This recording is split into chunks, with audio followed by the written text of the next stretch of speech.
Welcome to this explainer. Today, we're literally stepping into the shoes of a lead mechanical engineer. We aren't just looking at abstract theories here. We're tackling a massive, real-world engineering challenge. I want you to imagine you're preparing a bid to win a highly lucrative mining contract. Your task? Well, you have to conceptualize and design a towering structure that can withstand immense physical forces, protect human lives, and operate flawlessly under extreme pressure. So get ready, because today we're going to build a true masterclass in structural and mechanical design. Okay, let's dive right into this. Have you ever actually stopped to think about the sheer logistical nightmare of deep-level mining?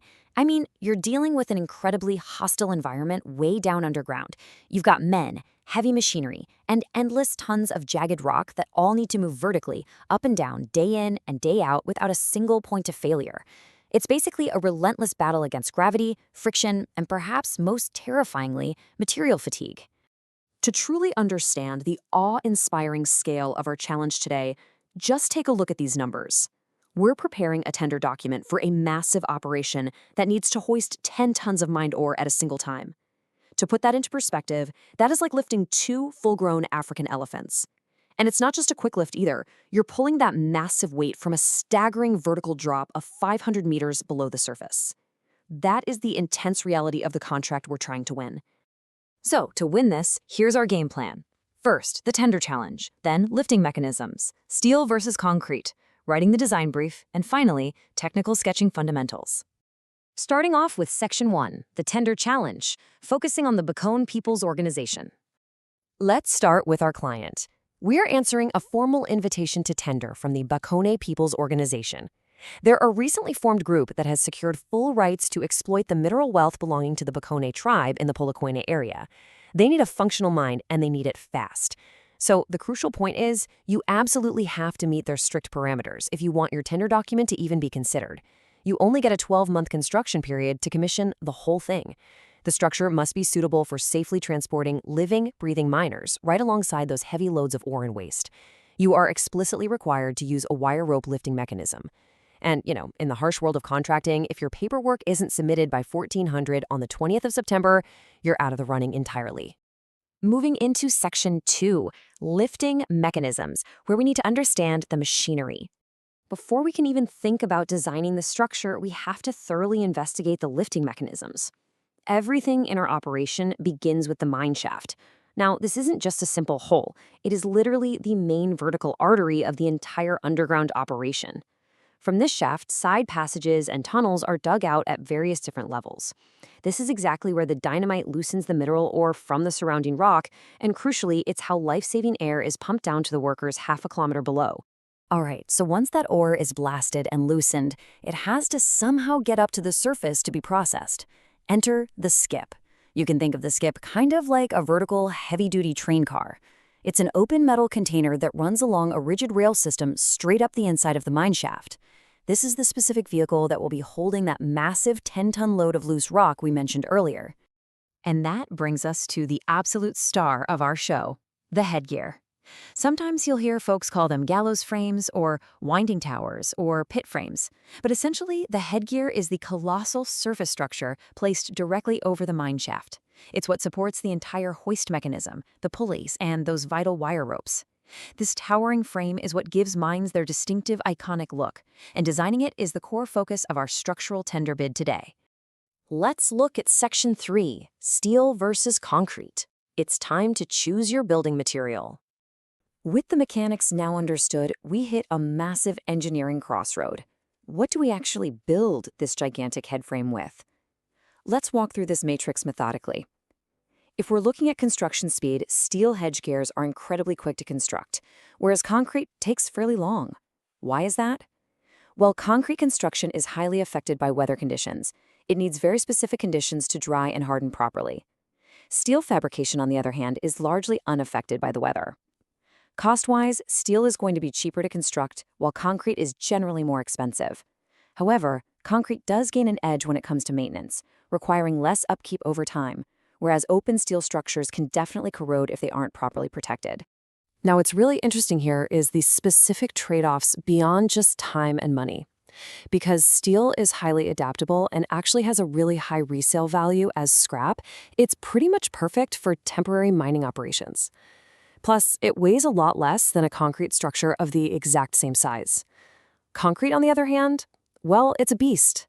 Its heavy weight offers incredible stability, even under extreme high wind conditions, and it generally provides a solid, enclosed, and often more attractive finish.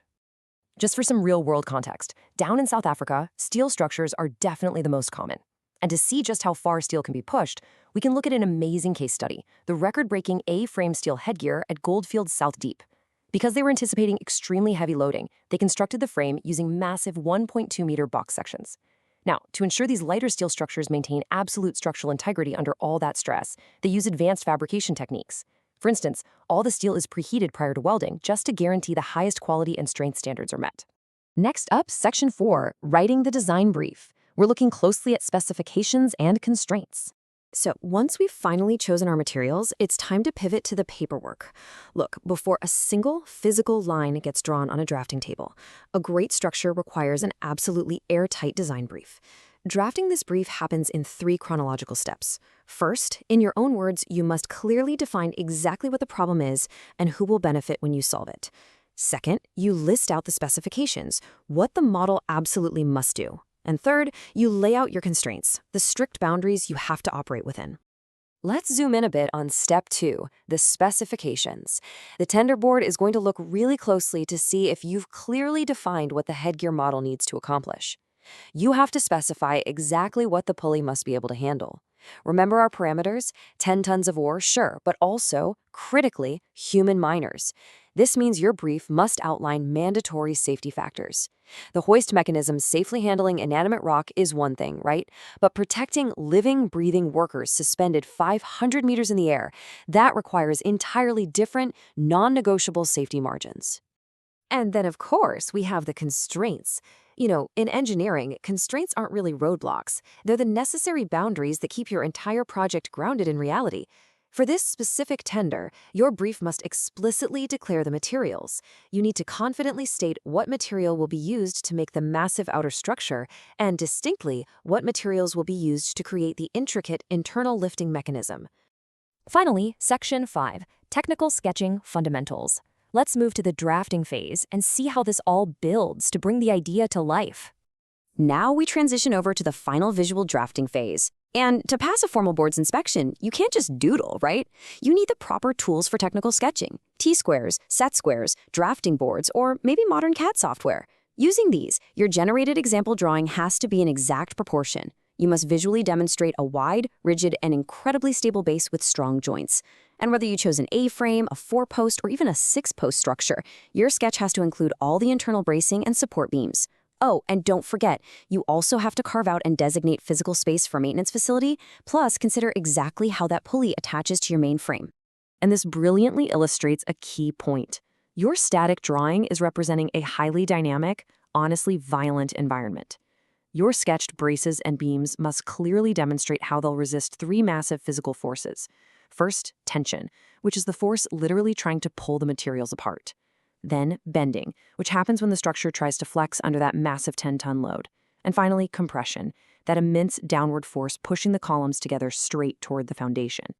Ultimately, an unlabeled sketch is really just a pretty picture. A fully annotated schematic is what actually wins the contract. So your final visual requirement is to carefully label all parts and materials right there on your drawing. You also must include written notes detailing the making method and explaining the intricate workings of whatever double pulley or lifting mechanism you've chosen to design. Well, we have covered a lot today. We went through the strict tender requirements of the Bachman People's Organization, we've thoroughly investigated the massive lifting mechanics, debated the merits of steel versus concrete, structured a comprehensive design brief, and outlined the strict physics required in your technical sketches. So, as you mentally finalize your mechanical engineering bid, ask yourself, if 10 tons of jagged rock were suspended 500 meters right above your head, would you trust the math you just put on paper? Thank you so much for joining me for this explainer, and good luck with those designs.